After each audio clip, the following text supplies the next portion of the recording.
21절부터 31절까지 보겠습니다. 21절부터 32절까지 보겠습니다. 같이 읽습니다. 시작.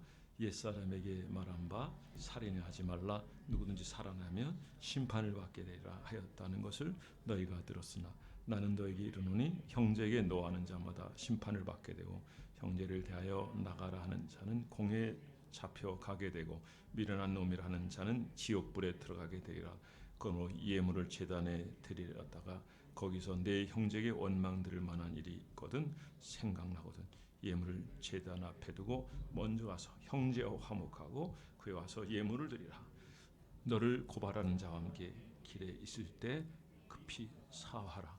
그 고발한 자가 너를 재판관에게 내어주고 재판관이 우리에게 내어주어 옥에 가둘까 염려하라. 진실로 내게 이르노니 내가 한 푼이라도 남김없이 다 갚기 전엔 결코 거기서 나오지 못하리라. 또 간음하지 말라 하였다는 것을 너희가 들었으나 나는 너에게 이르노니 음욕을 품고 여자를 보는 자마다 마음에 이미 간음하였느니라. 만일 내 오른 눈이 너를 실족하게 하거든 빼어내버리라. 네 백체 중 하나가 없어지고 온 몸에 지옥에 던져지지 않는 것이 유익하며 또한 만일 내 오른손이 너를 실족하게 하거든 찌어버리라. 내 백체 중 하나가 없어지고 온 몸이 지옥에 던져지지 않는 것이 유익하니라. 또 이르렀을 때 누구든지 아내를 버리려거든 이혼 증서를 줄 것이라 하였으나 나는 너에게 이르노니 누구든지 음행한 이유 없이 아내를 버리면 이는 그로 간음하게 하며 또 누구든지 버림받은 여자에게 장가가는 자도 간음함이니라. 아멘. 자, 오늘 말씀을 전해주실 분은 평강교회 협동 목사님이신 박천배 목사님이십니다. 박천배 목사님 여러분들 지난 소개해서 잘 아시야 생각합니다. 오늘 박천배 목사님 나오셔서 더 나은 의라고 하는 제목으로 말씀을 전할 때 많은 은혜 받으시기 바랍니다. 나올 때 우리 손을 들어 할렐루야로 맞이하겠습니다.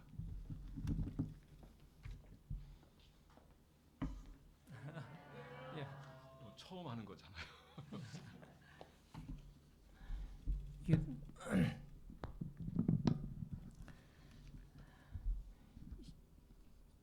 이게 사진 찍히는 건가요? 영상으로 3개가 나가요. 예.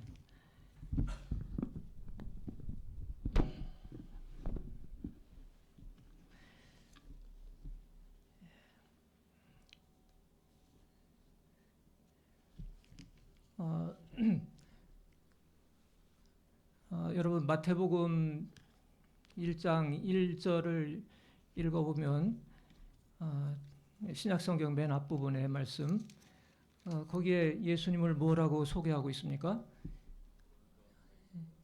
아브라함의 자손 또 다윗의 아들 예수 그리스도 아브라함의 아들이고 다윗의 아들 그리고 메시아라고 소개하고 있는 예수님. 메시아는 기름 부음 받은 자, 그리스도, 구원자라는 말이죠. 이는 바로 예수님을 가리킵니다. 한마디로 말해서 옛날 구약 시대에 백성인 그 옛 언약 백성인 구약 교회는 처참하게 실패했습니다. 하나님께서 하나님을 떠난 그 백성들을 그 열방이 하나님께로 돌아오기는커녕 하나님의 영광을 무참하게 파괴했고 원치 않는 모습으로 전락해버리고 말았습니다. 그러나 하나님께서는 그 백성들을 그냥 두지 않으시고 하나님께로 돌아오도록 부르시며 또 그들을 통해서 영광 받기를 원하십니다. 그 삶의 역사가 구약에 그리고 신약에 나타나 있습니다. 하나님께서 원하시는 우리 세상 사람들의 삶의 모습은 어떠한 모습일까요? 힘센 사람, 재물이 많은 사람, 권력 있는 사람, 똑똑한 사람 이런 이들만이 이끌면 세상이 살기 좋은 세상이 되고 하나님 보시기에 아름답고 흡족한 세상일까요?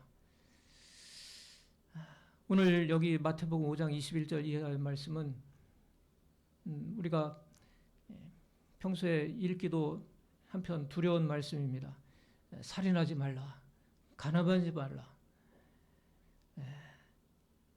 출애굽기 20장 13절에 살인하지 말지니라. 근데 예수님께서는 너희가 이렇게 옛사람들에게 말한 바 이런 말씀을 들었지만은 나는 너희에게 이르노니, 이렇게 하시면서 하시는 말씀은 더욱더 우리를 가슴이 오그라들게 만듭니다. 5장 21절 22절의 말씀에 방금 봉독한 바와 같이 나는 너희에게 이르노니 형제에게 노하는 자마다 심판을 받게 되고 또 형제를 대하여 라가라 하는 자는 공회에 잡혀가게 되고 미련한 놈이라 하는 자는 지옥불에 들어가게 되리라. 그리고 23절 이하에 그러므로 예물을 제단 앞에 두고 먼저 가서 형제와 화목하고 그 후에 와서 예물을 드리라. 또 너를 고발하는 자와 함께 길에 있을 때 급히 사화하라. 고발하러 가는 길에 무슨 일이 일어나서 네가 갇혀버리고 옥에 갇혀서 큰 고초를 겪게 될지 모르니 그러기 전에 얼른 사화하라. 그 말씀입니다.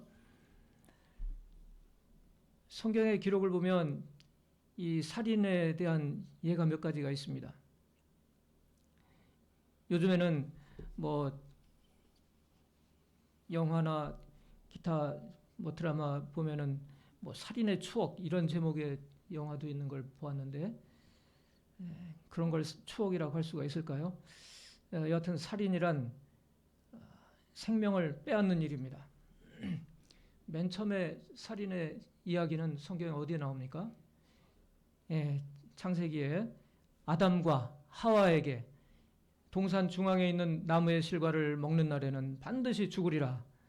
그 먹지 말아라 하고 우리가 꼭 지켜야 할 명령으로 말씀해 주셨습니다. 그런데 인류의 첫 조상인 아담과 하와는 그 말씀에 순종하지 못했습니다. 죽음이란 그 말씀에 순종하지 않은 사람들에 대한 하나님의 심판의 결과입니다. 살인은 이 사람이 자신의 뜻과 계획에 따라서 하나님의 심판을 실행하는 것이죠. 다시 말하면 아주 가장 교만한 행위입니다. 하나님이 해야 할 일을 하는 것이기 때문에 가장 교만한 행위입니다. 그런데 오늘날 우리나라의 현실이 어떻습니까? 자살률이 세계 최고라고 그러죠. 어떻게 해야 될까요? 먼저 그 창세기 4장의 그 말씀 한번 살펴봅시다. 여호와께서 아벨과 그의 제물은 받으셨는데 가인과 그의 제물은 받지 않으셨습니다. 가인은 자신의 제사가 받아들이지 않았다는 것에 대해서 굉장히 분하게 여겼습니다. 하나님과의 잘못된 관계로 인한 최초의 살인 사건입니다.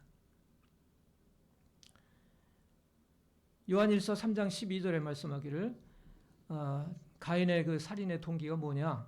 자신의 악한 행위가 하나님 앞에서 드러났기 때문인 거로 설명하고 있습니다. 가인같이 하지 말라. 그는 악한 자에게 속하여 그 아우를 죽였으니 어떤 이유로 죽였느냐? 자기의 행위는 악하고 그의 아우의 행위는 의로움이라. 창세기의 말씀에 가인아, 네가 성내는 이유가 무엇이냐? 또 나의 결정을 순수한 마음으로 받아들이지 못하고서 오히려 너의 안색이 변하게 된 것은 또 어떻게 된 일이냐? 네가 그동안 선을 행하였으면 어찌 떳떳하지 않겠느냐? 만일 사람이 선을 행하지 않으면 그 가는 길에서 그는 죄로 인해 쉽게 넘어질 수밖에 없게 된다. 그러나 가인아, 너는 죄로 넘어지지 말고 오히려 그 죄를 다스리는 사람이 되어라. 근본적으로 하나님과 자신의 관계에서 생각해야만 했음에도 불구하고 가인은 자신의 분노를 전혀 엉뚱하게 터뜨렸습니다. 가인은 자신 앞에 도사리고 있었던 죄에 걸려 마침내 넘어지게 된 것입니다. 죄가 추구하는 것, 그 싹은 사망, 곧 죽음입니다. 자신이 죽을 뿐만 아니라 타인을 죽이기도 합니다. 인류 최초의 살인사건은 이렇게 일어났습니다. 아담과 하와가 범한 죄에 대한 하나님의 심판의 결과로 나타나게 될 죽음이 인간에 의해서 사용된 것입니다. 둘째로 이 자살 예를 가롯 유다에게서 볼 수가 있습니다. 가롯 유다는 자기를 스스로 정죄함으로써 자살을 택했습니다. 마태복음 27장 3절에서 5절까지 보면 나와 있죠. 하나님께 속한 생명인데 스스로 끊어버렸어요. 다시 말하면 가롯 유다가 죽은 것은 살인입니다. 창세기 2장 7절의 말씀, 또 고린도전서 6장 19절의 말씀에 볼 수 있습니다. 유다는 예수님에 대해서 어떤 기대를 했습니까? 예수님이 메시아다, 그 메시아로서 만왕의 왕으로서 이스라엘을 장차 회복시킬 것을 기대했습니다. 그의 기대는 잘못된 기대였습니다. 그래서 예수님과의 관계가 올바르지 못했고 급기야 자기의 스승을 팔아넘겼습니다. 자신이 잘못했다는 깨달음을 얻자 양심의 큰 가책을 받았습니다. 이 모든 일에 대해서 그는 하나님의 판단에 의지하지 않고 자기 스스로 판단을 내렸습니다. 자살을 택한 것입니다. 양심의 가책을 넘어서서 스스로를 정죄하는 잘못을 저질렀습니다. 가룟 유다는 12제자 가운데 한 사람으로서 특별히 선택받은 사람입니다.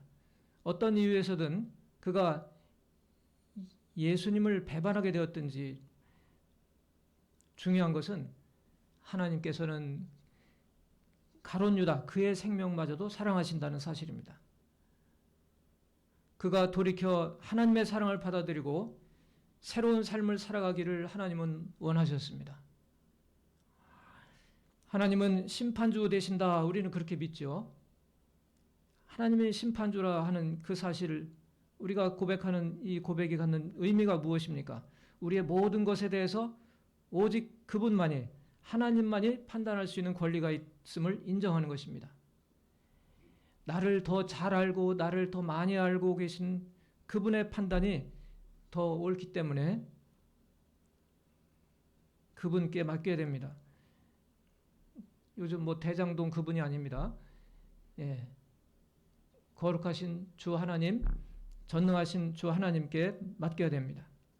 이사야 55장 7절에 말씀하기를 악인은 그의 길을, 불의한 자는 그의 생각을 버리고 여호와께로 돌아오라. 그리하면 그가 긍휼히 여기시리라. 우리 하나님께로 돌아오라. 그가 너그럽게 용서하시리라.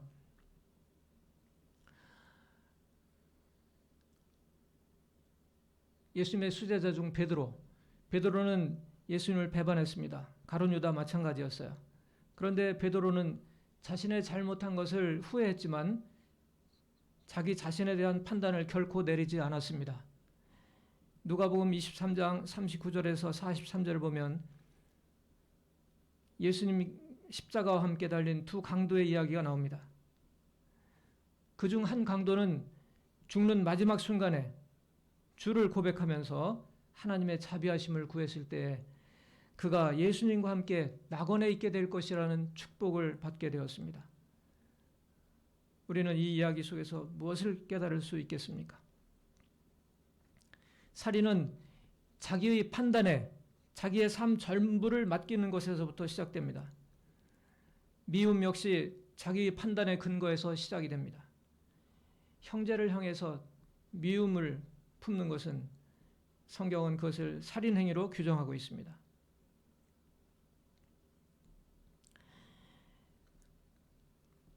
이 살인하지 말라 하는 계명에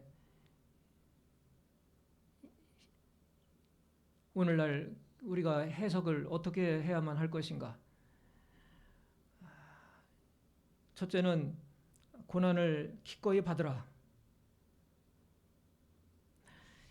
살인은 공동체의 하나됨에 대한 하나됨에 치명적인 손상을 입히는 모든 행위를 포함을 합니다. 하나님의 평화,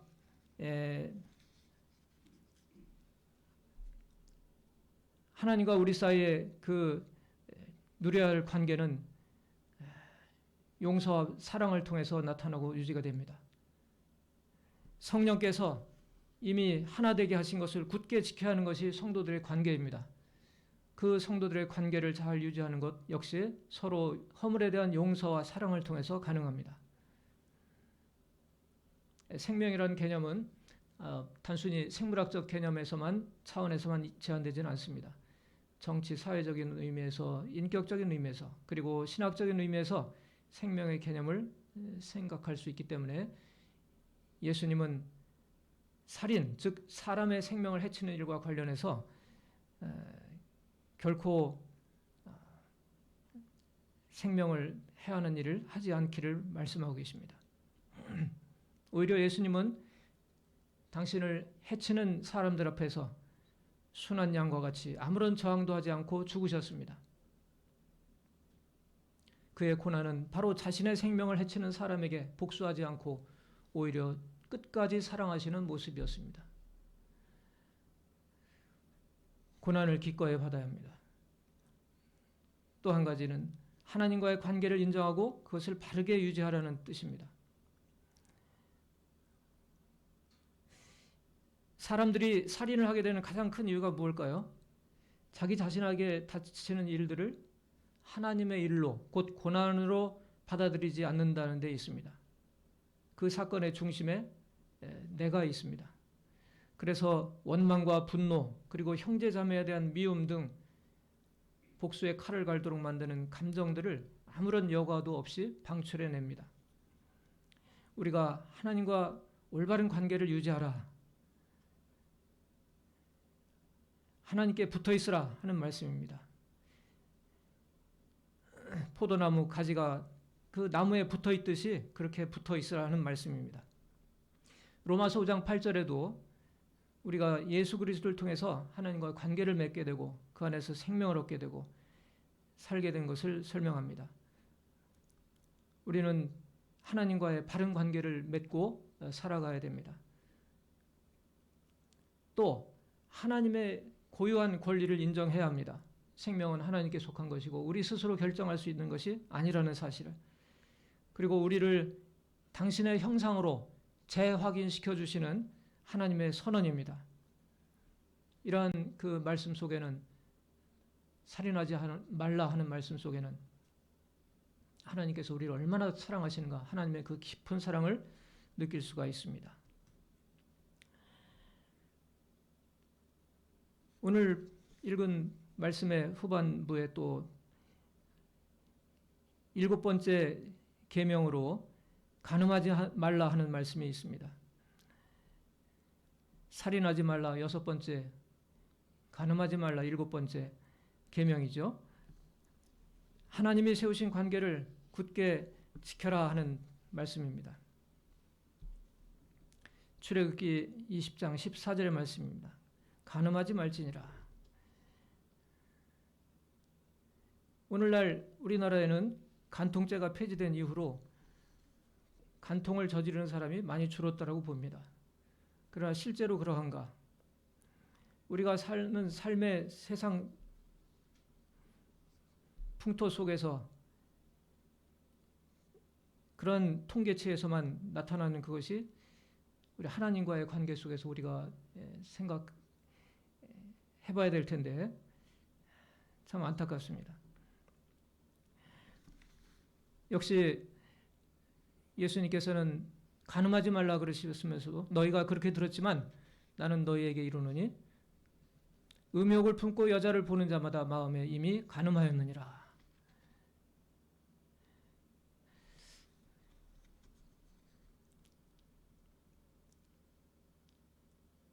예수님께서는 많은 무리들에게, 제자들에게 이 시대에 우리가 살아가야 할 가치 기준을 제시하는데 그것은 우리가 듣도 못했던 더 높은 차원의 가치관, 기준을 제시하고 요구하십니다. 형식과 전통에 매여서 관습적으로 지키기 쉬운 6계명, 7계명과 관련해서 그 근본 정신, 원리를 주목하게 하십니다. 나는 너희에게 이르노니 과거에는 어떻게 했다는 말씀이에요? 그냥 죽이지 않고 그냥 간음하지 않고 하면 그걸로 좋겠다 생각이 들어요. 그런데 예수님께서는 마음속에 있는 미움까지도 마음속에 품은 그 욕심, 음란한 욕심까지도 그것이 바로 죄라고 말씀을 하시는 겁니다. 그러한 예는 성경에 수없이 많이 있죠. 그 훌륭한 다윗 그 사람도 간음죄를 저질렀습니다. 살인죄 빠지고 말았습니다.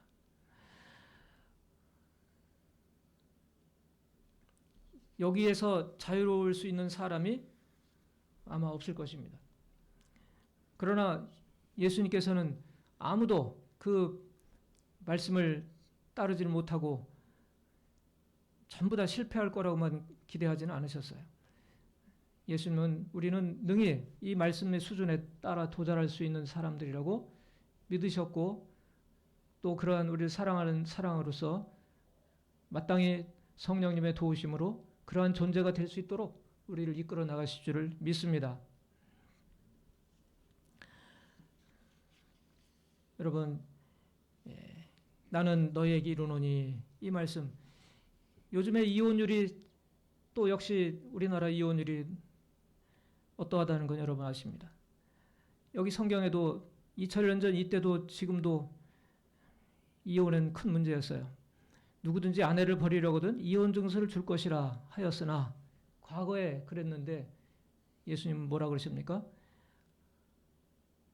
그냥 이혼 증서만 써주면은 그걸로 됐다 그렇게 알지 말아라 그 말이에요.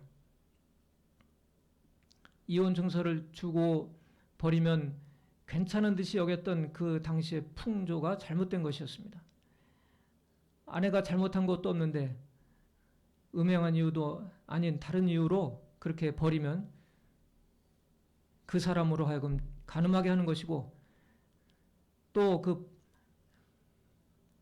번호받은 여자에게 장가드는 자도 간음함이니라. 세상의 풍조나 어떤 법률이나 그 규정만 충족시킨다 그래서 하나님 보실 때 올바른 행위는 되는 것이 아니다 하는 말씀입니다. 우리 예수님의 그 깊은 뜻을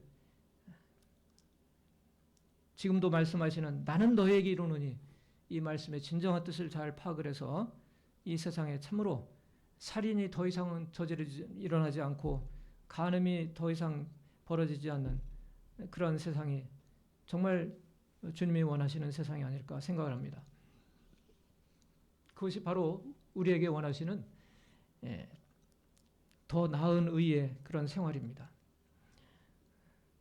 우리 평강교회 교우 여러분, 가정과 또 일터와 우리 주위의 많은 사람들이 우리로 말미암아 이 예수님의 가르침을 듣고 또 깨닫고 더 거룩한 백성을 살아가는 길로 살아가는 더 나은 의를 실천하는 하나님의 거룩한 백성 되시기를 주의 이름으로 축원합니다.